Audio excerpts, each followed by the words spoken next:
Yo, what is up, guys? Welcome back to my channel, and if you're new, welcome as well. I'm your host, Bryant. Welcome to Bryce Randomness, where we talk all things Marvel, pop culture, and sometimes DC.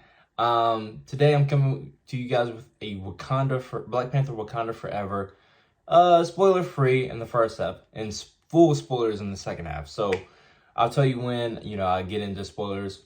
So I'm gonna start out with spoiler free. So be sure we do that. Before we do that, be sure to hit the smash that like button, comment down below, share it to at least 3 people you know if you are new. Comment down below, share it to at least 3 people you know if you are new, and hit that ding button to get notified when I post. So, and then join my Discord and link in the description as well. We're talking all things Marvel, news, updates, and all that good stuff. So, let's get into it. Black Panther Wakanda Forever, my spoiler free. To start it off with, this movie is a very moving movie. The emotions were depicted very well. It's also a very well directed movie. Shout out to Ryan Coogler. He did an amazing job with this. With the job he was given, with the job, losing your lead star, your captain in a way, and having to rewrite this. And, he had a script before it, and then he had to rewrite it. And ultimately making this into reality, making this movie into reality and it actually happening. A lot of props and credit to him for really pulling this off and hitting like the core, like the emotions and all that. The cinematography also in this movie, absolutely amazing. I'm a person that really don't, pay attention to the CGI too much unless it's very noticeable, because the CGI workers, they work hard. They put in hours for this, and sometimes get underpaid. So, but yeah, this movie is it's about grief. It's about moving forward. It's also about protecting. Namor is an absolute menace in this movie. Yes, they dropped, I will say, he does say he's a mutant. So we know, as of right now, we know him and Kamala Khan are mutants in the MCU. It was great to see Tyler Khan for the first time in the MCU, which is taking place for Atlantis. So there's not much confusion between DC and, Marvel and all that. So Marvel went with Tyler Khan, and it was nice to see. It's not, the underwater scenes, they aren't like, you're not getting Avatar, level cinematography and all that, and all depicting the image of it. But I really liked seeing, it's different in the MCU, and you like seeing different things in the MCU, and it was great to see Tyler Khan for the first time. And of course, it was great to be in the world of Wakanda again and seeing Wakandans and just how they're dealing with the grief of their leader. It was interesting to see how they, did his death in the MCU. I will say it was a pillar for, I don't know why I wanted to call it Riri, but a pillar for Shuri throughout the movie, and dealing with grief and character development throughout the movie. And I really feel like that was captured, and Letitia Wright stands out. Angela Bassett deserves Oscar consideration for her performance in this film. It was that good. I enjoyed her performance in this movie, and how deep she goes with Queen Ramonda. And Winston Duke, I was surprised we actually didn't get much of Winston Duke in this movie, but when we did, he had some funny parts. He had one funny part at the, I guess, beginning of the movie, kinda. And Riri Williams, Dominique Thorne as Riri Williams and Ironheart in this movie. I enjoyed her performance. I've seen, not many people really buy into her yet, but I'm excited for her series. She had already built a Mark 1, and then her Mark 2.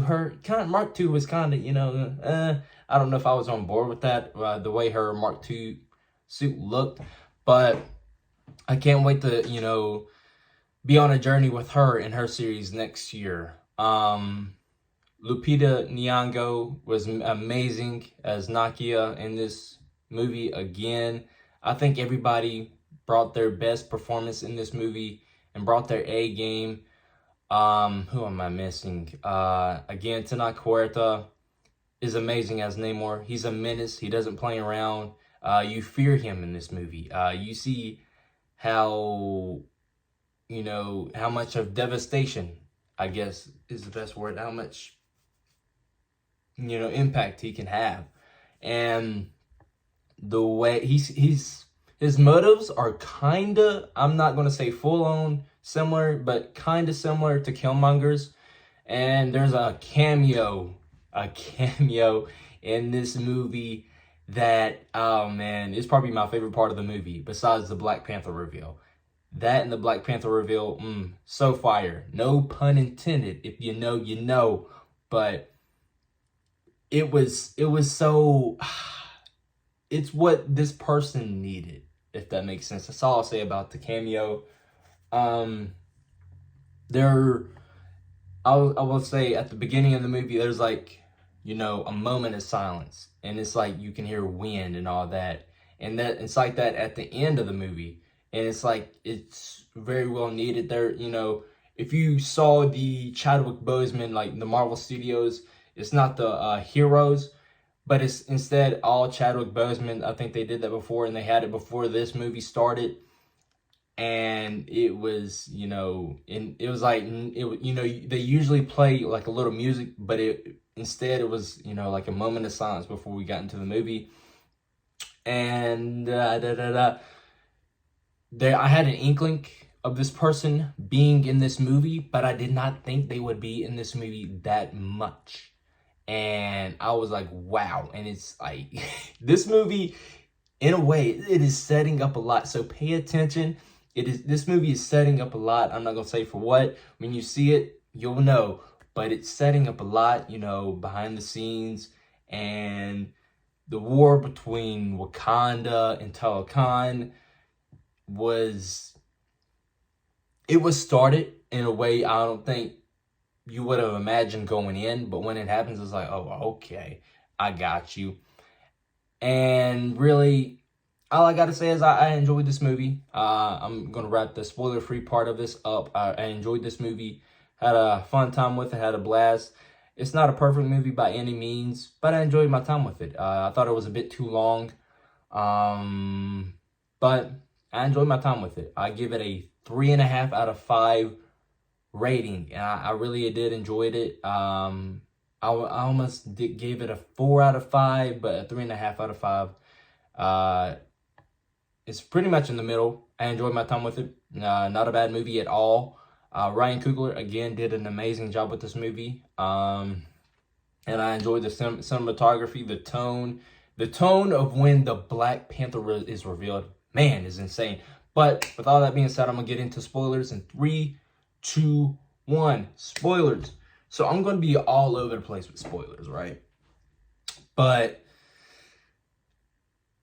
it's crazy how they had, Shuri, her, like, the grief that was pushing her forward, that, she couldn't save her brother, and how that, that went throughout the film, and how her motives went, and how that really impacted her and her grief and all that she couldn't save him with, making the heart-shaped herb, and him ending up dying. And then I don't know why. I had a feeling she would die, but I don't know why they killed off Queen Ramonda, man. Like, come on, bro. I mean, I get it, just for, especially for Shuri. She needed that push, that motivation, that drive, but into the story. But I'm like, man, I wish they could have done it a little bit differently. I'm a person that I should have said this in the spoiler free, but I'm a person that I probably did, but I'm a person that don't even, pay attention to the CGI that much. I see people talking about it, but if I don't see a problem with it, I'm not even gonna be mad at it. But when Ironheart is revealed and they, go to her college and all that, that was pretty funny. and when her and Okoye go to her dorm room. That was a funny scene. Of course, when we see M'Baku come talk to them for the first time at, their I don't what it's I forget what they call it, but where the throne is, and them talking about, what do they need to do, what do they have to do, for Namor. And when Namor, oh my goodness, when Namor, you first see him in this movie, man, man.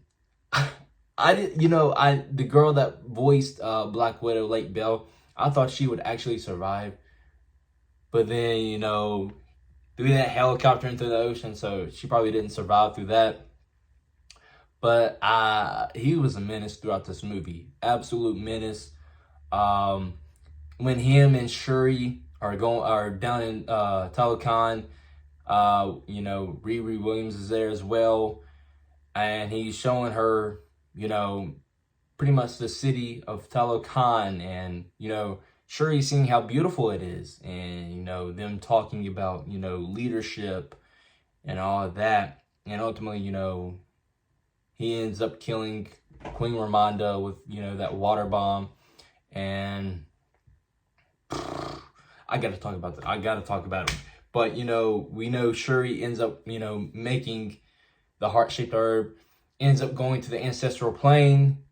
Damn, Michael B. Jordan's Killmonger. Oh, that's hands down my favorite part of the movie. He gave her that motivation, gave her a talking to, just like handle your business, and for that to motivate her, and she was expecting to see her brother, and she was upset that she didn't see her brother, but she saw Killmonger, and how that drove her from then.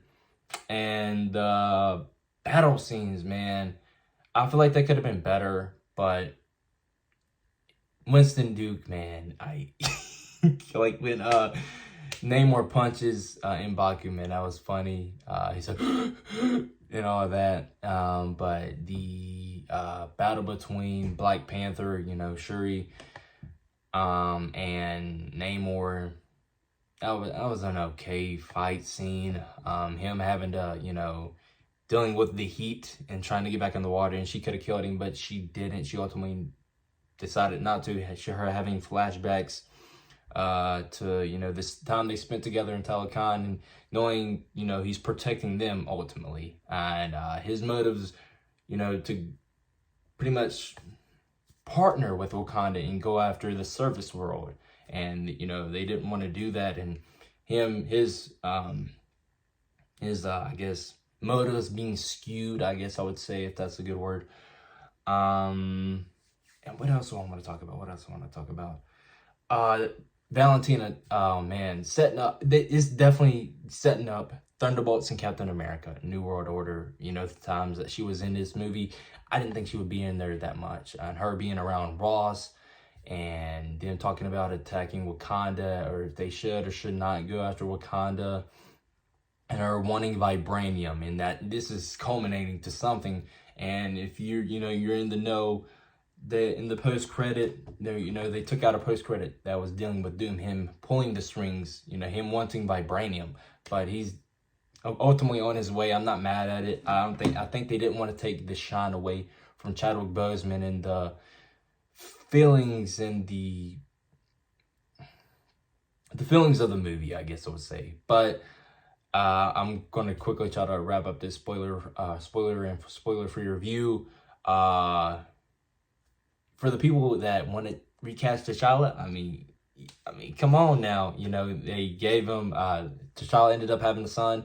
They named him T'Challa as well. So how that progresses forward, how they do that going forward, is he going to be in the Young Avengers? Are they going to age him up? And if so, how are they going to age him up? How are they going to do that?